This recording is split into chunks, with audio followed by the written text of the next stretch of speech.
ይሄንን የዩቲናስን ቪዲዮ ካየን በኋላ እንደምታውቁት የስልክ ቻሌንጅ ነበረን። ለምንድነው ለአንድ በወሲብ ንግድ ለምትዳደር እህታችን የማንሰጠው ብለን ወስነናል።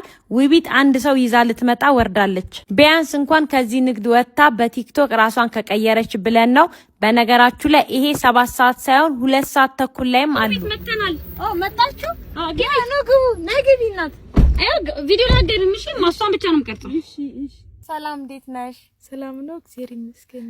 እንኳን ደስ አለሽ የስልክ አሸናፊ ስለሆነ። አመሰግናለሁ። ጌታ ይባርክ። አሜን። እሺ ለምንድን ነው ይሄንን ስራ የምትሰሪው? ስንት ብር ነው የምታገኚው? እኔ ስራ የሚሰራው ልጅ አለው እኔና ልጄ እኔ ልጅ አለሽ? ልጅ አለው እኔ ልጄ ምንም በልቴ እንድናድር ነው የሚሰራው። እኔ ልጅ ባይኖር አልሰራም ነበር። ራሴ ለምኝም እንትን ል ነበር ግን ልጅ አለ። ስንት ነው የምታገኘው? 500 አንዳንዴ 600 ማገኛለሁ።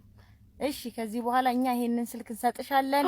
በቲክቶክ እየሰራሽ ገንዘብ ታገኛለሽ። በቲክቶክ ገንዘብ እንደሚገኝ ታውቂያለሽ? ሰማለሁ እንጂ እኔ አላውቅም፣ ተጠቀመው አላውቅም። በቃ ችግር የለውም። እኛ እናሳይሻለን እንዴት እንደሚሰራ፣ እንዴት ገንዘብ ማግኘት እንዳለብሽ። ከዛ አንቺንም ልጅሽንም ታስተዳድሪያለሽ። የኔ እናት እንኪ። አመሰግናለሁ። ጌታ ይስጡ። አሜን አሜን አሜን። ቪዲዮ መስራት ግን ግዴታ አለብሽ። እናያለን፣ እንከታተልሻለን። ቪዲዮ ሰራለሁ፣ ሁሉም ሰራለሁ። አመሰግናለሁ። እሺ የኔ እናት ችግር የለውም። በቃ ችግር የለውም። በቃ ትልቅ መድረክ ላይ እንገናኛለን። አንቺ ታውቂ ቲክቶከር ሆነሽ። እሺ የኔ እናት። እሺ አመሰግናለሁ። እሺ